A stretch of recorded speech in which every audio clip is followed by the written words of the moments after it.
I like painting, I like doing clay, I like all of my artwork. This is one of my square drawings that I've done. This drawing right here, it makes me feel good, and I show my inspiration. My name is Jackie, and I'm gonna take you on a tour. And I show you there's a ceramics class. This is the wood class right here. And they're sewing my hair. What you sewing, Lisa? My magic rope. Oh, okay. Okay. Her magic rope, okay. And that's the teacher right here. How you doing? Art's a great equalizer that transcends language, that transcends culture, that transcends disability. Creative growth is about artistic expression as a form of self-empowerment, as a form of aesthetic development, as a form of saying, this is who I am in the world. If you came to creative growth, you could buy something for $10 and you could buy something for $75,000. It's exactly like the contemporary art world. As an artist's work develops and it gets into collections and museums and is highly sought after, the prices go up. And creative growth artists follow that same path.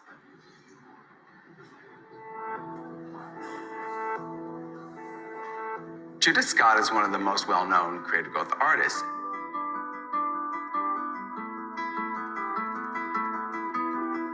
As an artist, Judith Scott transcended this difficult situation where she was separated from her family and institutionalized for almost 40 years. She was deaf and it wasn't known, so she never developed language, and she was isolated. So in her 40s, she comes to creative growth. And her method to talk to us was art.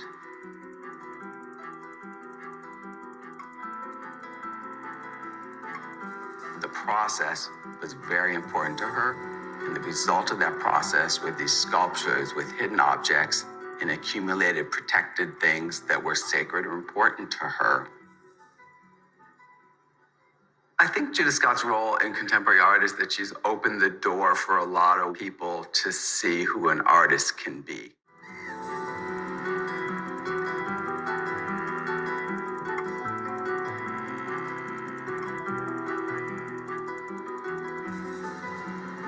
Dan Mill is in the Venice Biennale this year, which is this amazing achievement for him as an artist. It happens to be in the same room at the Venice Biennale as Judith Scott. So here are these two colleagues, their work looking right at each other in a pavilion of contemporary artists who are using color in a powerful way. Not a pavilion of disability, not a pavilion of the self-taught, not a pavilion of the freak show. It's presented as an artist making a statement about the world today, and that's what they both did. They both have, like every artist, a history that informs who they are in the world today.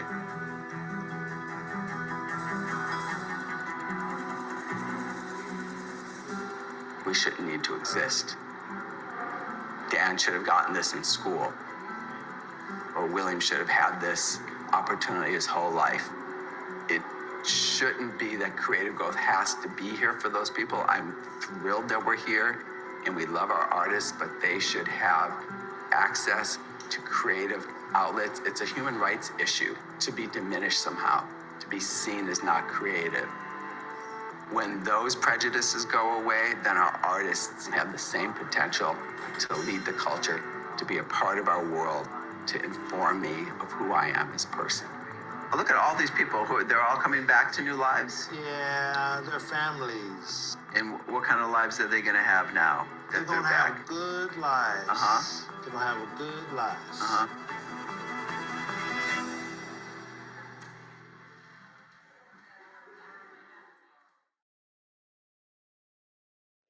Welcome, everyone. Welcome to the Disastershock Arts and Recovery Team Reporter's Notebook.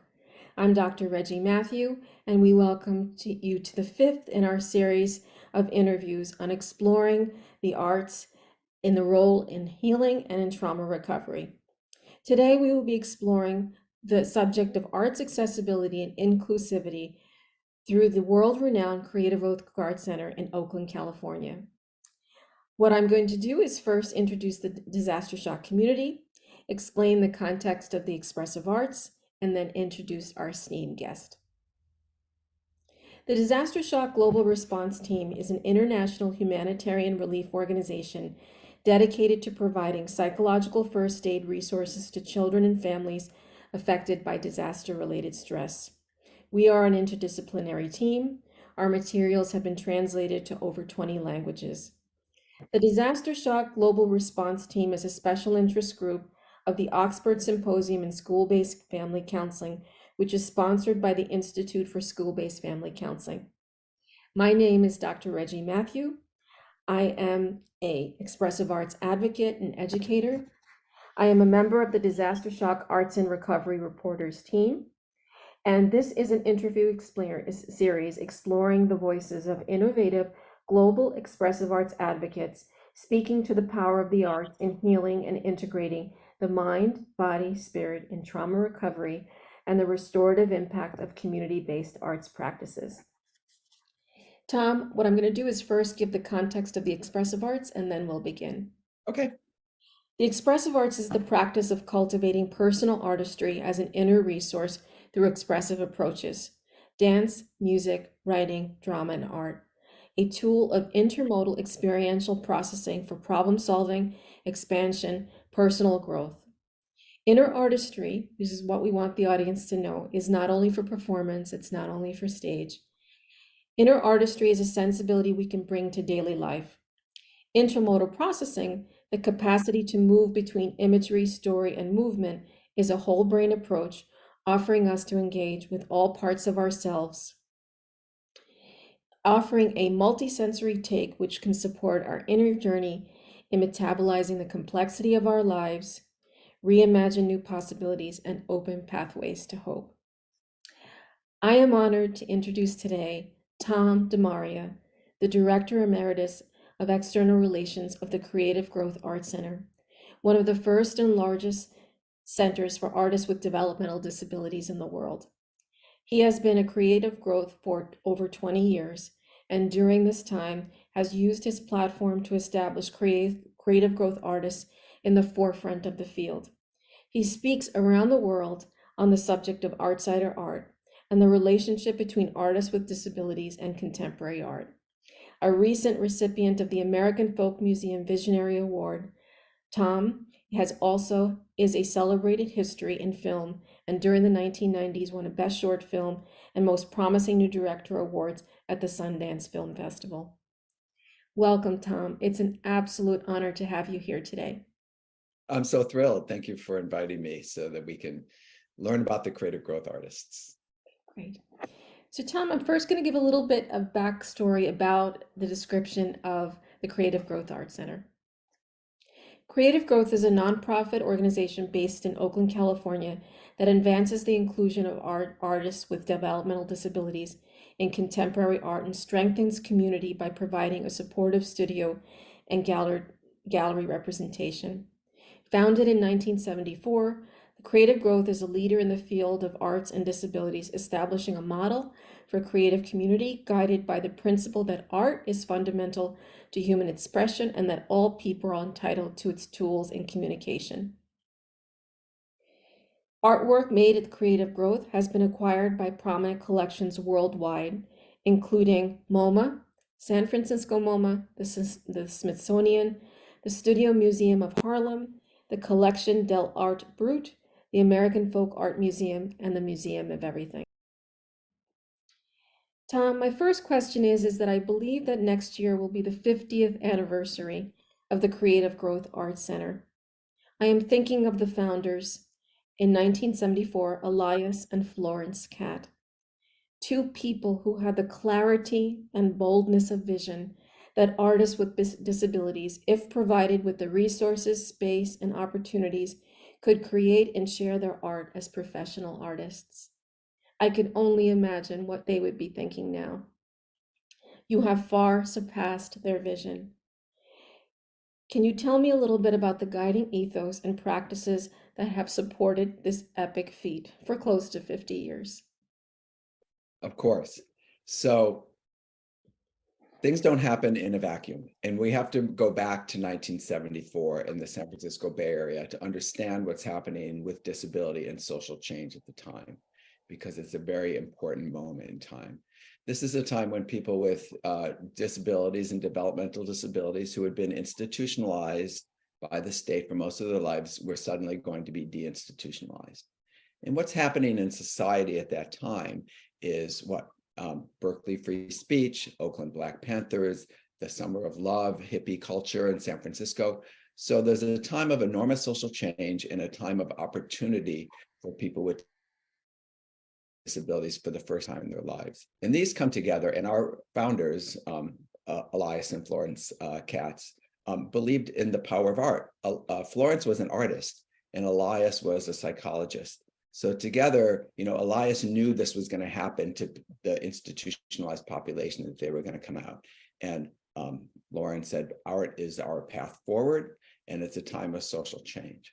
So and I like to say, this is like all great, innovative, radical projects in the San Francisco Bay Area started in a garage in their home, just like Apple and Hewlett Packard. They put paint on a table in their garage and said, these folks can come here and art will be the path forward. So it was as simple and as radical as that. Mm-hmm. And I understand that they wanted to not only provide, it wasn't the power of space, of creating a space, but also had a dual function of art and as it says in the footage about creative growth, changing the social fabric. Yes, changing the social fabric. And, disability culture has changed so much that it's almost hard to remember what it was like in 1974. They said there will be a gallery, the artists can show their work, and people will come to the gallery and meet people with disabilities for the first time in their life, because it never happened. So the gallery was a portal for professional development and communication for the artists, but it was also social integration. And it was also a time to advance disability culture and to have people with disabilities partake in, in the world as we know it. And it's really important to remember in 50 years, like you said, I don't think they could have imagined. I mean, there were, Elias was had a great plan for creative growth. But I think it's gone beyond that, both in terms of how disability culture has advanced and how our artists, the creative growth artists, have really come into contemporary culture as leaders. Mm-hmm. Absolutely. So what is that unique ethos that's drive? I mean, for a nonprofit to not only sustain that ethos, but surpass it it's just epic. Can you talk a little bit about that? Because that in itself is such an example for the integrity of an organization. I think what's really important about creative growth and a key to the artist's success and the organization's success is that it was founded by artists for artists. Mm-hmm. I went to art school. Our staff all went to art school. So we approach it with the belief in the power of art as a transformative tool that empowers and enables people to tell their story, to advance creatively, to become a part of the social fabric, to lead contemporary culture. And I think because it's sort of a ground up sort of appreciation of the human potential, it works. Seen some projects where it's top down, almost ableist in its approach, like, you're going to do this because I know what you should do. And, often those projects aren't as successful, or as, 50 years is a long time to be sustaining. So I think it was always that art first, was going to drive the boat. Mhm. And at the same time, a very clear awareness of how disability culture was a part of that, and how together those things would advance the lives of the creative growth artists and of people with disabilities in society. Mhm. And I think that's a powerful mix. Absolutely. We also have a very, in terms of the ethos and the, the structure of the studio, we have a very clear hands-off policy that we let the artist tell us, we let the artist move forward. We don't direct, we support. And I think that helps us get the voice from the artist in a way that isn't mitigated by what we hope to hear, or what we think success will look like, or, and I think that gives so much power to their voices. Absolutely. Just a really powerful, innate understanding of the process of art and how art comes to life. This brings me to my next question about one of the most important values in the expressive arts is art as process. And Creative Growth is a studio that is home to over 140 artists. It's staffed and facilitated by professional artists. The studio provides artistic support of high quality materials, spaces for painting, drawing, ceramics, woodwork, fiber arts, printmaking, digital media. So my first question is how does an artist find their medium? I mean, there's just this incredible palette that's offered. So what is the process of how an artist finds a medium when a creative growth artist? Sure. So if you wanted to become a creative growth artist and you came here, or you have a sister on the spectrum or a son with Down syndrome, and you think maybe this is a place for them, they come here and, there's no art requirement. And we actually prefer if they've not made art before, because as you know, anyone that goes to school, you kind of get the art schooled out of you. Kids are expressive to a point, and then it sort of stops. So we would bring that person into the studio and give a tour. And if they seem like this is a comfortable place for them to be, they come in. And then we start sort of a rotation where, you would work in a 2D area. The studio is organized by media. Maybe you're going to work in ceramics one day. Maybe you're going to work in fiber arts one day. And we're person-centered. We're person artist choice. So we let the artist, and whether they're an artist then yet or not, or a participant, we let them decide. So, but we give them time to experiment with these different, with all the different media before they pick, because there are sometimes things we don't understand about what people take to. We'll talk about Judith Scott in a little bit. She didn't really do much of anything for 2 years. So we don't really say, tell us immediately, or, the idea of success here is becoming a part of a community and finding your way. So we go for that. Yes. So inclusion first. Yeah. And we have artists who do one thing all the time, and we have artists who do something different every day. And those are both great. Mm-hmm. The Creative Growth Studio is also a rare space where a broad sweeping diversity of people work together. That means artists with disabilities, teaching artists, visiting artists, the staff are artists. And that is a rare occurrence, that people across a broad spectrum of society would work together around a unifying theme. Can you talk a little bit about that? Because that's in itself, I think, a really unique and rare occurrence. It is extraordinary. I mean, the idea to come in every day and work with people who are 21 or 85, and we speak 7 languages, and we're, able-bodied and not, and we have developmental disabilities, or we don't, and we might use words to communicate, or we don't. It just gives more power to the fact that art is the way that we're going to move forward together. Mm-hmm. And I that just really speaks to the communicative human nature of creativity. Mm-hmm. In watching the footage, I'm very moved by the respectful collegial relationship between the artists who are staff and the art makers. And can you tell me about that relationship, how that relationship works together in curating the artistry of the art makers in the studio? Right. Well, one thing that's very impressive about creative growth is that when you come here, it's really a community, and you become a participant in the community.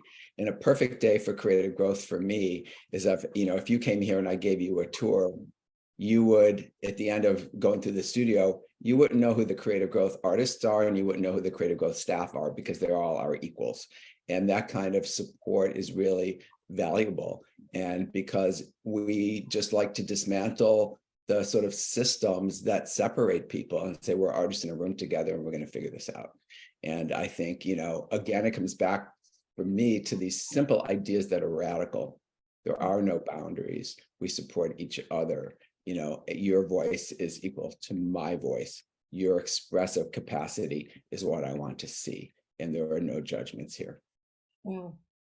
I also know that you have an artist in residence program, but also a young artist program for people with disabilities and developmental disabilities in high school. Can you tell us a little bit about this? You're also nurturing the next generation of potential artists. Sure. So in California, you have a right to public education until you're 21. So we typically in our program support people age 21 and above, because that's when they don't often have access to enriching programs or adult opportunities. However, on the weekends, we have a program for teenagers with disabilities so that they can start to consider art as something in their future. They can be exposed to an adult community, creative community, and that's really a great transition tool for them when they get to be 21 to make life choices in terms of where they want to go. And also they're individually so creative at that age anyway. So it's fantastic. And most, if not all, but many of them come into our adult program when they become 21. And sort of end their public education opportunity. And the visiting artist program is, our academically trained artists. They're not all academically trained artists who come in the visiting artist program, but they want to work with our artists because, as some of the academically trained artists who come here say, the reason why I'm an artist is like the spirit of this studio. It's this, immediate making of objects without intellectualizing it away or, over talking. It's just this immediate connection of person to creativity. And that's why I'm an artist. And I want to remember that because everything gets in the way. The money, the gallery, the am I a success, am I a failure? And when they come here, all that's gone. And so that helps the visiting artist, but the visiting artists then provide a new opportunity. Many of our artists have worked here for 30 and 40 years. Wow. So the idea that they get to meet a new artist, they really like to meet new people. Yeah, I really appreciate that young adult program because here in New York, there was a recent protest around that community that this was people aging out of the system and not having anywhere to go. So the fact that you've even created a path, that's also an incredible model that more organizations and nonprofits need to support emerging adulthood, especially for vulnerable populations that don't have a path forward. Absolutely. California has this particular system of supporting people with developmental and intellectual disabilities beyond age 21. Unfortunately, it doesn't include disabilities of all types. I mean, that's just part of California's history in terms of the population that it supports. But, I think about, some of the artists that we're going to talk about today, just like being at home and watching TV, as opposed to being leaders in the contemporary art world. How unfortunate would that be? This brings me to my next area that I wanted to dialogue with you about, sort of the flawed social constructions around ability and disability and ableism. The first question is, when I've shown the footage in my arts accessibility activism work to various communities about creative growth, especially the video on the great big story, which was so beautifully done, I find that in all audiences, it's the same reaction. It evokes a profound sense of reflective pause. So audience members have said to me, what have I not been seeing? They're feeling awestruck about the vast possibilities that art provides. So what I'm asking here is that art making a creative growth transcends social constructions of age, ability, and the complexity of expression. I'm thinking of Duane McIntosh, who created and found his voice in his 70s, and his work became considered of significance where it's part of a collection. That when there aren't paths of opportunity to art accessibility, it is a loss of human potential and to our collective human story. So can you say something about that? Because the reaction is the same every time.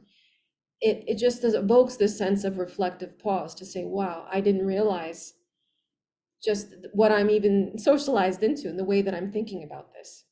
Well, I think there's two things there. I think one is, in some ways, that's the power of art. And most people in the world don't experience art in a profound way, and I think there's a kind of visual literacy that happens. I like to say, like, if you turn on the radio and you hear a voice you haven't heard before singing, and sometimes you're just floored, like, what is that? We respond to things that way. And I think there's something about visual culture that we don't quite respond to that way unless we really make an effort to understand it.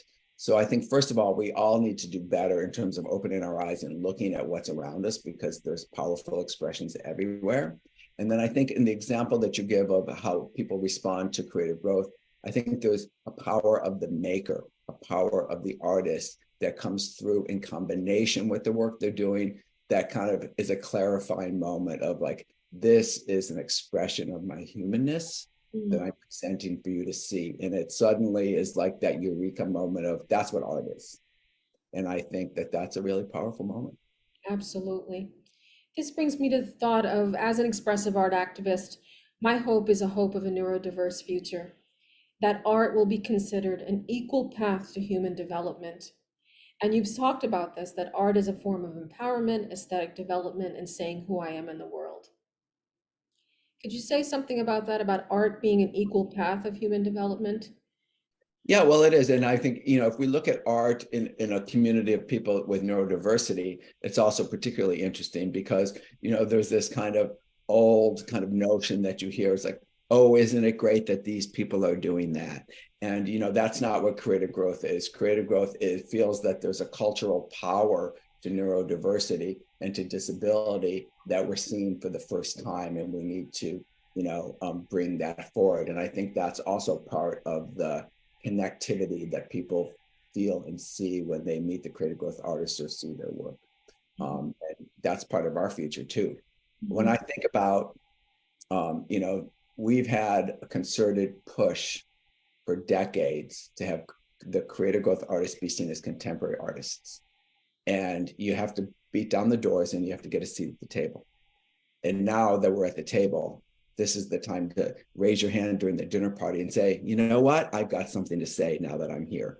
And I think that's our future. That's the future of seeing neurodiversity and the power of disability art as a cultural influence on the contemporary art world. And I think we're just at an amazing moment of transition for that. Absolutely, an absolute tipping point. This brings me to my next question, that you've worked so hard in a quiet, steady, persevering way to conceptualize the work of the artist at the center over 2 decades. And I know you've come up against ableist assumptions. There are many different points of view of the term outsider art.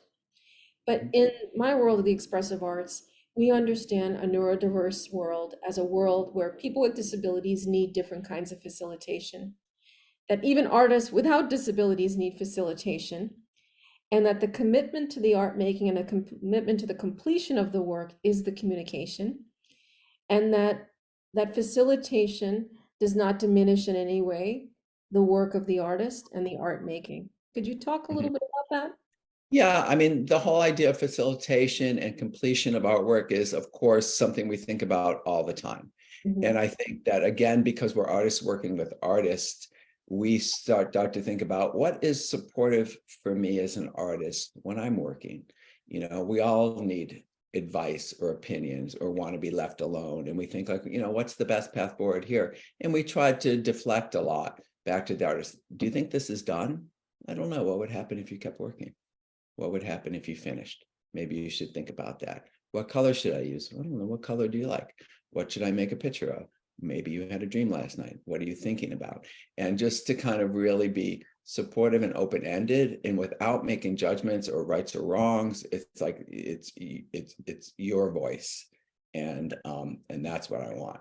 And then as we move into more technical kinds of art making, printmaking, digital work, video animation, there's a level of technical support that's needed that any artist would have. So, but we try to separate those from making decisions around aesthetics or, when something is finished.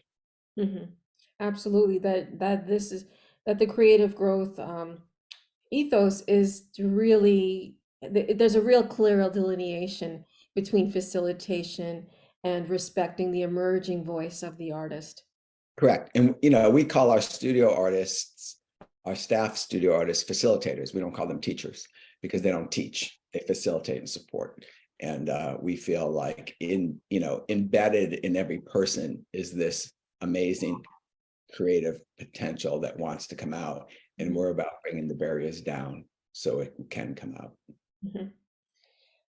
The next thing that's really moving to me about the footage of watching the artists make art in the studio is the gripping, mindful engagement with the art. See, with all of these artists, I mean, there's mindfulness is the, is a very common term now in our language. Everyone is trying to achieve it, but you walk into that space and you see a complete focus. You see attention to the art. The artistic medium becomes the language of expression and engagement, and it partners with the artist to tell a story, like when a musician finds an instrument. Mhm. And I'm just very moved by the dedication, the focus, the fervor, and the commitment of the artist. Can you talk a little bit about the presence that some of these artists bring to their work? Because that's striking, at least from the footage for me. Something that always strikes me in the studio, and it happened to me again yesterday, the studio, it's a great big space and there's usually 100 artists working there. And I had to go, I went into the studio yesterday to talk to someone about something, and it's completely quiet. There's 100 people working and there's not a sound. And, and that's just, if you talk about mindfulness, everyone's right on task. And and I'm reminded by a visit from an art professor recently who said, I work in a world where we put a line on a piece of paper and we talk about it for 6 months. And here everyone makes and makes and makes, and no one talks about it. They just are quiet and they keep going. And, and I think that's giving yourself permission to do that. Mm. We're all either, what are we more afraid of, failing or succeeding? And I don't think our artists are afraid of either one of those. Absolutely. Just seeing the capacity for presence, the capacity to be with the material. It's just so powerful. So many people are struggling with that. I Yeah. think artists in the mainstream world. Yeah. But, we also have to think about the lives of the creative growth artists coming from, especially the older artists coming from institutional backgrounds, backgrounds where they've been told to be quiet, where they might not have known families, where they've lived in boarding care homes, where they continue to live in those, where they've been warehoused in schools, been told to shut up.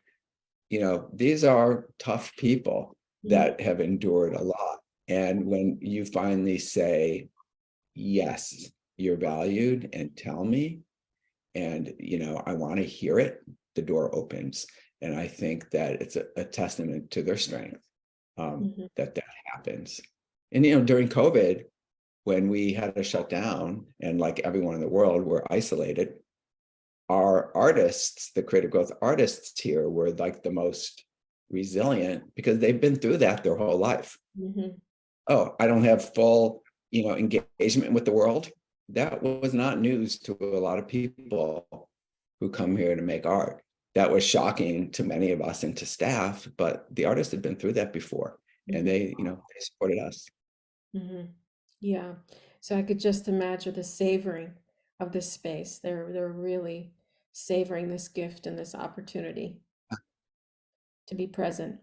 So I would like to now go on a brief journey with you to spend some time with 3 creative growth artists. And I would like to begin with Monica Valentine, and to give our audience a little bit background. Monica Valentine's primary practice takes the form of optically charged sculptures composed of foam shapes that are densely covered with beads and sequins. Valentine is blind and wears prosthetic eyes, having lost sight at birth. Working with great dexterity, Valentine threads sequins beads onto pins and then uses her hand to feel along the foam in order to find their placement. The process is rhythmic and calculated. Valentine exacts standards of beads, size and color, foam and shape, and material results forms are whole and perfect in their being.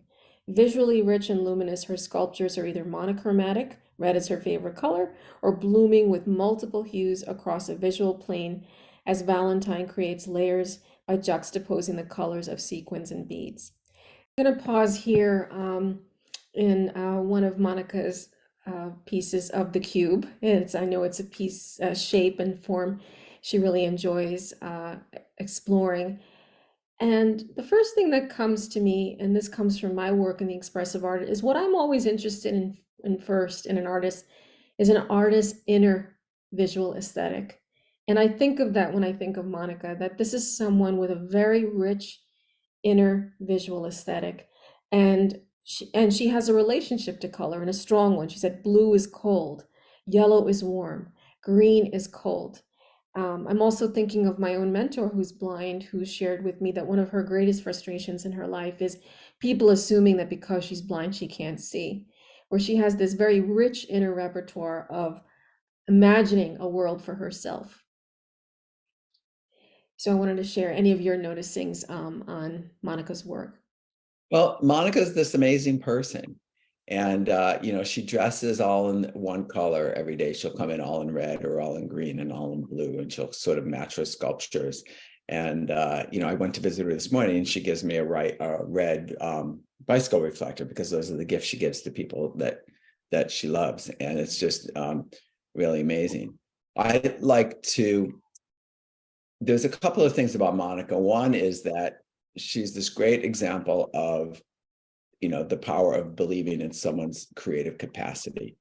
Sometimes I hear people say, oh, some of the creative growth artists make great work, or they're very successful. You must direct them, because that can't be possible that they would do that on their own.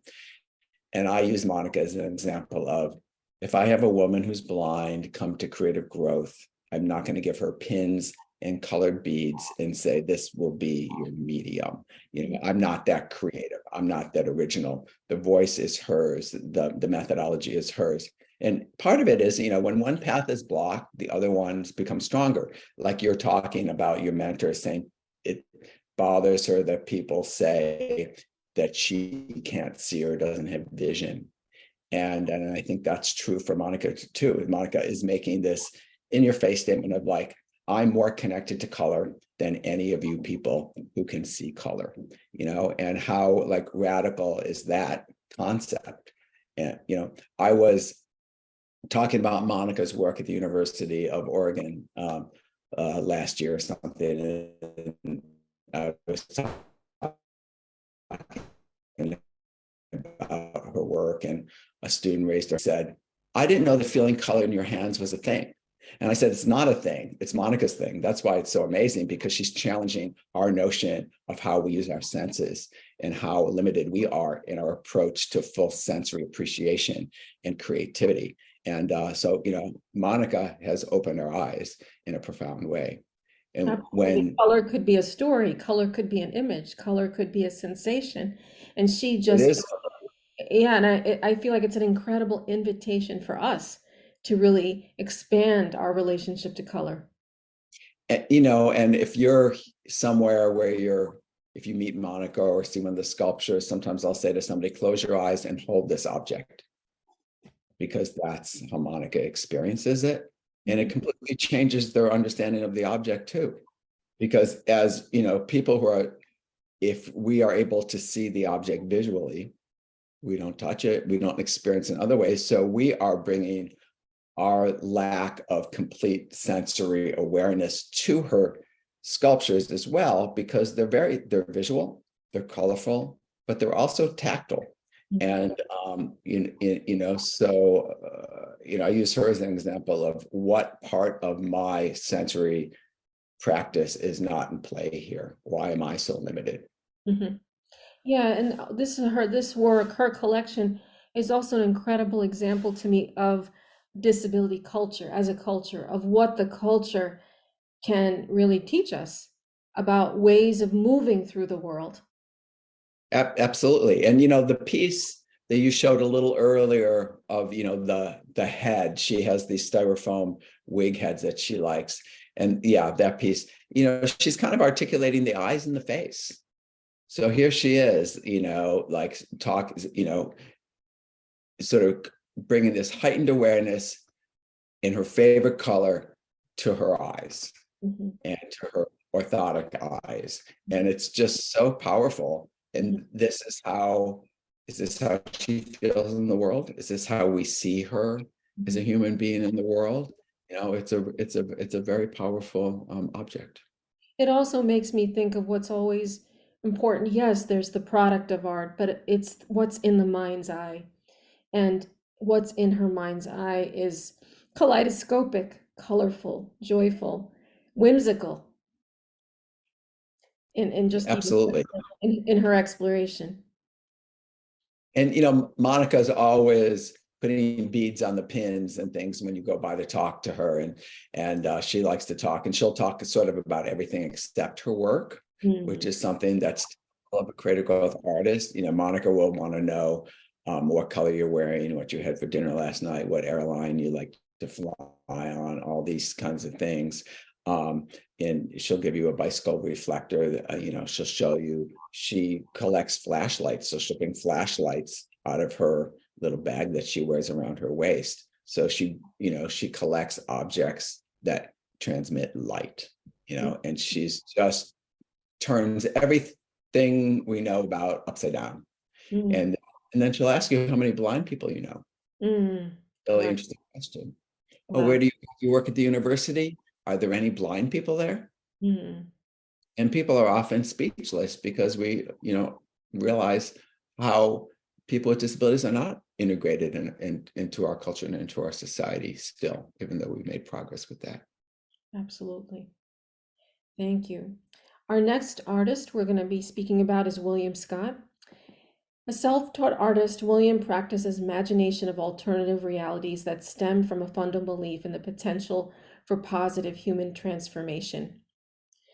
The proposals for new buildings, neighborhoods, community centers describe his compelling desire for a more equitable society. While Scott's paintings are hopeful and sincere, they equally confront loss and contempt and contemplate ideas of renewal and rebirth. His long-standing Inner Limits series takes the form of spaceships that are designed to resurrect the dead and start new lives and bring peace on earth via wholesome encounters. William is one of the most important artists of our era, I believe. And I like to sort of contextualize his path to achievement by saying this, and I'll speak about William's disability with his permission.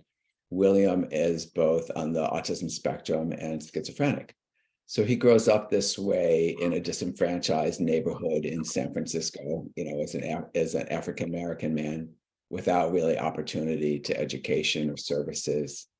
And I think about saying to that young man, that boy at that age, saying, you're going to become the first African-American artist with a disability to have your work purchased by MoMA in New York. What are the odds of that? I used to say it's 1,000,000 to 1. It's not. It's like 1,000,000,000 to 1. And so his achievement has been amazing, and he's just such a positive, beautiful person that his path through his work is he sees himself as an architect more than a painter. He's going to design a whole new world that's better and equitable and rich for its citizens. So he makes the buildings, he makes the people, he makes the transportation, he puts everything in it, and he wants to live in that world because that's a better place to be. And he just, believes in it. I think the power and the beauty of his painting, as it gets more and more realistic and more polished, William gets disappointed when the things that he paints and designs don't come to be real. The dead person did not come back to life. The housing project is not safe. The city isn't beautiful. And I think that he just tries to make the painting better because he feels like maybe he failed or maybe it wasn't good enough. And if the painting is better, then his dream will come real. Right now he's using a very complicated architectural drawing system on his iPad to make the buildings like so specific that you can actually probably send them to an engineer and have them built. He really wants everything that he's putting on paper to become the world in which he lives in. When I look at William's work, two things come to me. That first of all, it is a stunning imagination, but I've also thought about his work that his imagination is also a sustaining imagination. It sustains him in some way. Absolutely. It's his dream, it's his reason to live, it's his hope for the future. We all want that. And when we don't have those things, we feel disconnected to the world, or we feel disappointed, or we feel depressed. And William's hopefulness is the power of his life, and it's the power of his dream. And these are the objects that are going to get him there. I mean, if we go back to an image of him with his mother that you showed a little bit earlier there. And, so what William's work is actually kind of a time machine. So if we see this 1974 image, Soul Train, Afro Sheen, he's remembering the cultural moments of 1974, watching Soul Train as a kid. He always wanted a big afro, and his mother didn't want him to have one. This is part of the long hair, short hair, cultural hippie phenomenon of the 70s, that kind of thing. But he's drawing his mother, painting his mother here, 1974, another life. He's painting them both young again, because he doesn't want them to get old, or he doesn't want his mother to die. So you'll see these purple halos around both of them. Those are the halos of rebirth. So this is the painting. This is like, Renaissance art. This is the Pietà, this is the mother and child. It's Absolutely. right there. Absolutely. I mean, it's this brilliant painting of mother and son, and the birth of the son, and this kind of resurrection and rejuvenation. I mean, this is a powerful image. Absolutely. It's so compelling. I'm also thinking of, not only is he an artist with a sustaining imagination, but the courage to keep imagining. And, I've done a piece of work recently, not just reimagining, but new imagining. He's able to new imagine a world for himself, and how that sustains him. Absolutely. Every day he comes in with energy and new ideas, and he works on 3 things at once. And he makes masks, and he makes citizen girlfriends, and he makes movie stars and spaceships and housing projects and skyscrapers. And it's just he's phenomenally complex person whose work for me is conceptual and intellectual on the deepest level. And I like to say, is it possible for an artist with a developmental or an intellectual disability to challenge me intellectually? And the answer with William Scott is yes. Absolutely. Absolutely. Thank you. So the next artist that I would like to go to is the iconic work of Judith Scott, who's been referenced in many circles as a self-taught genius. Judith Scott was born in Ohio with her fraternal twin sister, Joyce. Scott was institutionalized at the age of 7, and she would remain there until 1985. Scott entered Creative Growth for the Creative Growth Studio in 87, initially displaying little artistic interest until a visiting arts workshop with sculptor Sylvia Saventi, where Scott discovered the medium of fiber art. Her wrapped sculptures, abstract in shape, were the source from hand-built armatures from discarded or found materials, often concealing an inner structure or cachet of items. Scott's work has been exhibited in the Brooklyn Museum of New York, the Modern MoMA Museum, in Paris, the Smithsonian, in Austria, the Museum of Everything, the Barbara Gladstone Gallery, and more. So I'm going to pause here for a moment, and I want to reference a quote by Arnie Glimcher, the founder of the Pace Gallery, who worked with the great Agnes Martin, an abstract impressionist painter. And he said something that really resonated for me when I think of Judith's work, that for music, people accept pure emotion, but from art, they demand explanation. And with Judith, first of all, I'm captivated by the complexity of this piece, the weavings in all different directions, the dimensions, the layers. It's just incredible.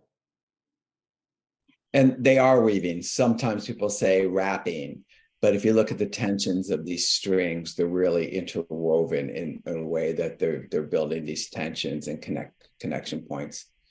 Do this work, there's so much to say. This piece, the idea of, being born with a twin and then being separated at age 6 and then be reunited. I think you see some sense of the twins maybe back in the womb in a piece like this, 2 figures wrapped. And I think that, Judith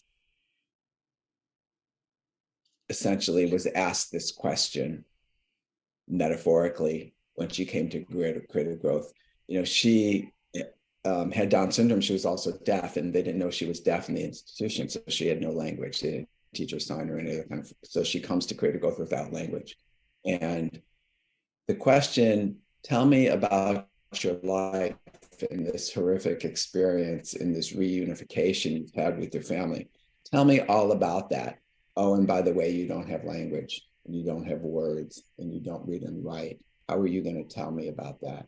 And she solved that problem through a 20-year, trajectory of making sculptural objects that are amazing. And I think there's her work reflects her life in the institution in many ways.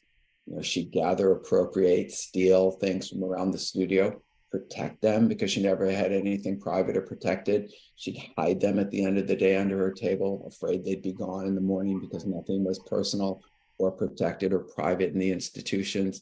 So her practice is influenced by her experiences, as it's true for most artists. But it's also important to think about Judith Scott in terms of how her life parallels the change of disability culture in America during her lifetime.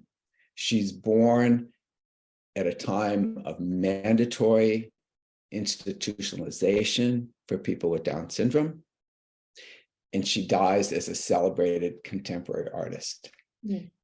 And everything that happened, all the sort of social changes we've seen, all the advancements of artists with disabilities, the ADA, the mainstreaming of people with disabilities in schools, this is all happening during her life, and she's sort of not directly benefiting from them because in some ways she's outside of those social structures because of the isolation that she experienced for so many years. So Judith's life sort of parallels the change in disability culture. She didn't necessarily become a part of those because of the isolation she experienced, but at the end of her life, she benefited by those changes in terms of the way that her work was able to advance in a contemporary way. She became a leader, and her leadership is felt here at Creative Growth. We have a creative growth artist named Eli Cooper, who in a gallery exhibition of his own work said, I want to put Judith Scott's work in my exhibition and pay homage to her, because as a young man with Down syndrome, she's my role model. So he puts her work in his show curatorially. And this is kind of the moon landing for me. This is an artist with Down syndrome impacting and being a role model for a young artist with Down syndrome without an ableist intervention. This is direct, and this is what we've been hoping for. This is the future. This is, the artists working together and impacting each other in a powerful way. When I look at this image here and the collection of work, the word captivating. Each piece is so unique with its own color exploration, its texture, its shape. And what I'm thinking about is that for an artist like Judith, it's the process and the engagement with the medium that is the story of personal agency, not the language. And I know that's been an issue sometimes with artists in general. Is there a statement? Do they have a artistic statement? Do they have a voice? But this is the voice, the process of the art making and the engagement with the art making. And this is also part of the model of neurodiversity and working with artists with disabilities. Did you have a thought about that? Yes, absolutely. Judith has an artist statement. You're looking at it. Yeah. Okay, there it is. And I think for us to say the only kind of valid artist statement is an intellectualized written text on a wall from the artist that we all hate reading anyway, is an ableist approach to an artist statement. And we need to dismantle those structures, because that's not how our artists speak to us. That's not where their artist statement is. Their artist statement lies in process, as you said. It lies in object. It lies in lived experience. It lies in the viewer's encounter. Yes, and the aesthetic experience of the viewer with the art. Absolutely. And the work is so powerful, and it defies me around how I find it unbelievable how people can have like a powerful encounter with a Judith Scott sculpture or another artist's work, but yet somehow need something on the wall to tell them they had a powerful experience. And I think we need to be more open and receptive to communicative structures and understanding and the power of art. So the viewer has to work. And I think that the quote about we need an explanation for visual culture, we need to be told what we're seeing. People want that in a way that somehow they don't trust themselves in the way that they listen to music. The idea of having an emotional response to music or to food or to taste. We love that. We relish those. But then when it comes to a kind of visual art, we don't trust ourselves. The movie ends and you can sit there in silence if you have been totally impacted. I get that feeling from visual art. And I wish that more people would be open to that, because that's what the artist does. And that's what that connectivity with visual art as a human being is so powerful. And I think the creative growth artists are particularly poised and adept at allowing for that human connection to come through. And I think you see that. Absolutely. And what we would say in the expressive arts is that it's an intermodal invitation. Sometimes a work of art has language. Sometimes the work of art invites us to just notice our sensory experience. Other time it's tactile, that is the model of the future, to engage with the art in the way that the artist presents itself. And that is a story of personal agency. And like you said, for us to do the work, to really cross that bridge. Absolutely. This brings me to another thing I think about when I think of Judith Scott. One of the most moving things to me about Judith Scott, in addition to her work looking at this gorgeous collection, is as she immersed herself in her work, she would come to the studio dressed in artistic attire with beautiful hats, colorful attire, and it almost brings me to tears because it's a representation of someone who fully became an embodied artist. And it's also an incredible story that trauma didn't win. Trauma did not win. And it's amazing. And to have worked with her for so many years, and by the end of her career, she's coming in with 3 hats and headscarves and 1 million rings and all this. And she starts to look like her work.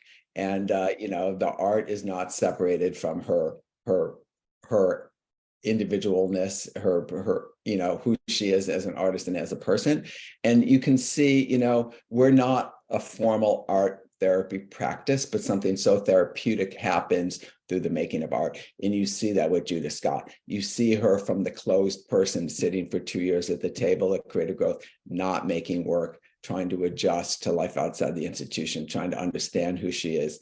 The first sculpture comes 2 years after her arrival at Creative Growth. Isn't that when a child begins to speak in their new language? Well, this is her new language. And as that language develops over 20 years, we see her as this fully formed young adult who's dressed up and ready to go. And it's just, you kind of can't, There's no words. There's no, a fully embodied, as someone who's fully embodied their full potential. How many of us achieve that? How many of us even come close to that? So it was just so moving. And again, what also I loved about that was the inner language, the inner knowing.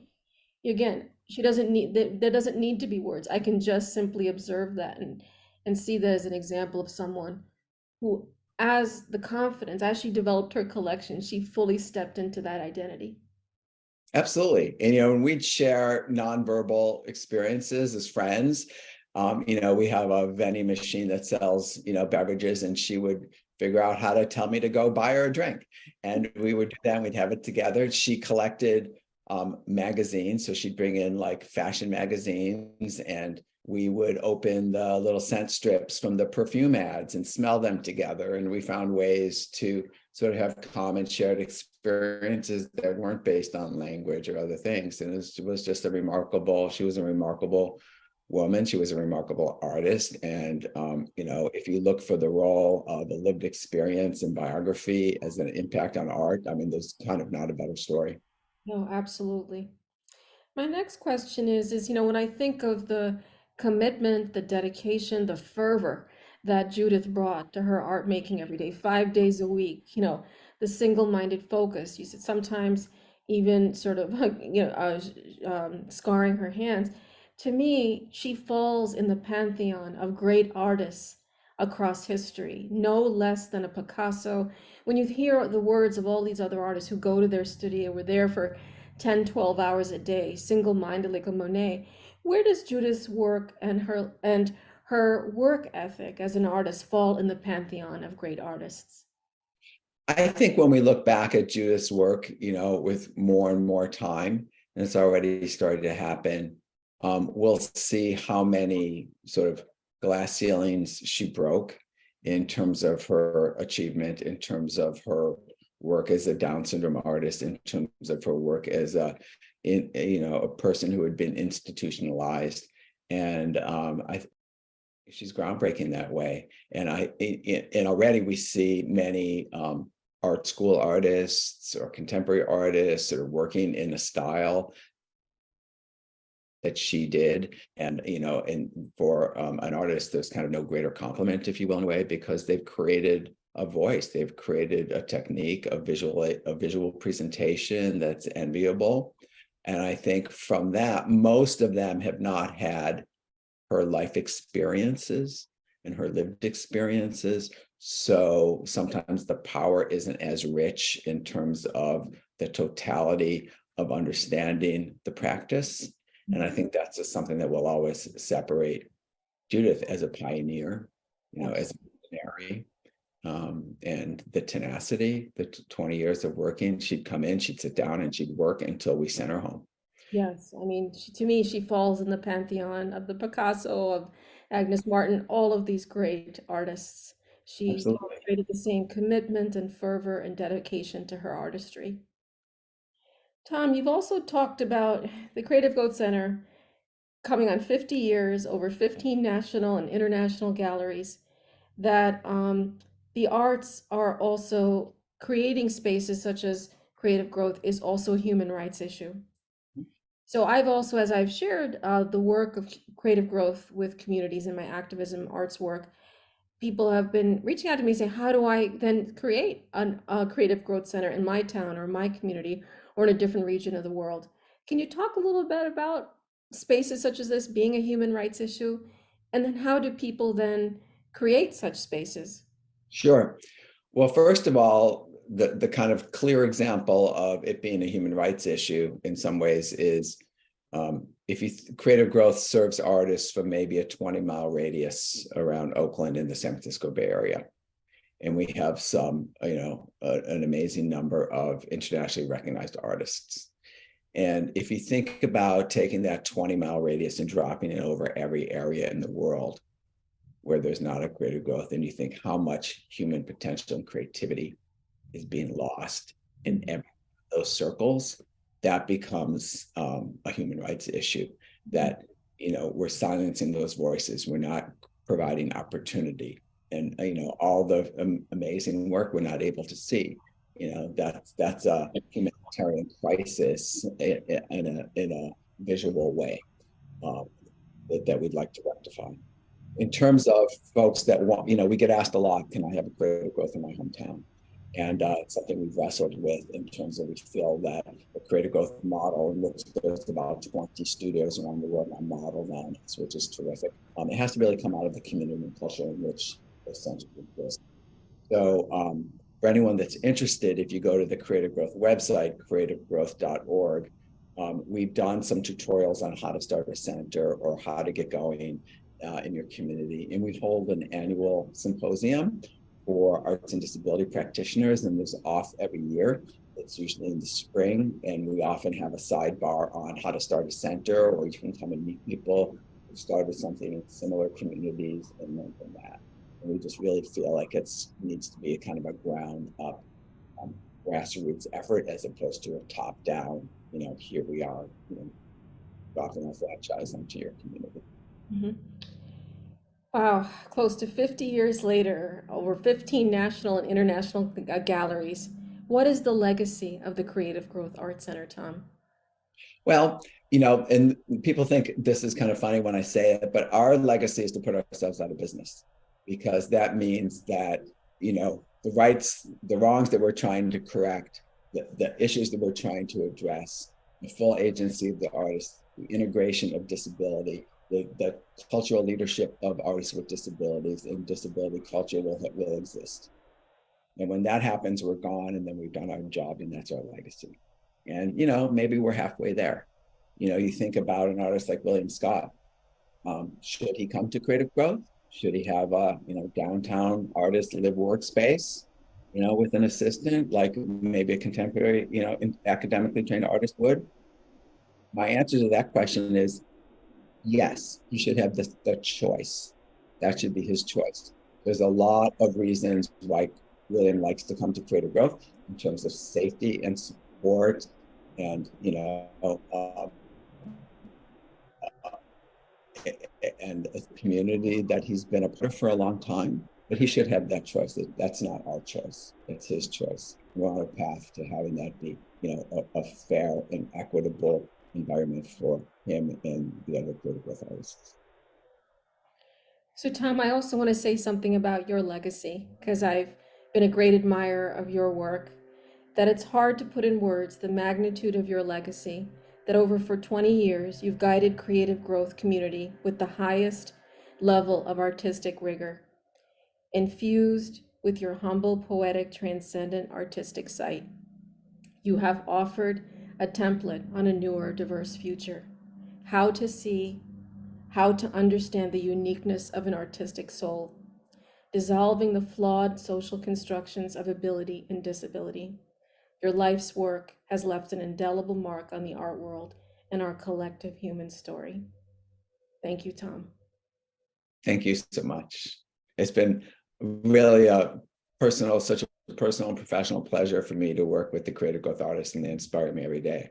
And their stories are our stories, and their stories are changing the world. So Tom, at the end of our interview today, we're going to have a PowerPoint letting our global audience know about how to engage with the creative arts community and that there are many ways to be involved with the community. Is that correct? That's great, yes. And we hope everyone stays in touch, looks at our website, comes to our symposium, visits us in, we do a lot of art fairs and different galleries. When your community, please come say hello. Well, and also, if you come to Oakland, you can come and visit. We have a gallery here in the building, and you can make plans to have a studio tour as well. Well, thank you, Tom, for your time. It was an honor to be with you today, and I hope the boundless joy and curiosity you've facilitated in the world through art nourishes you on hard days. It always does, so thank you so much. Thank you, Tom.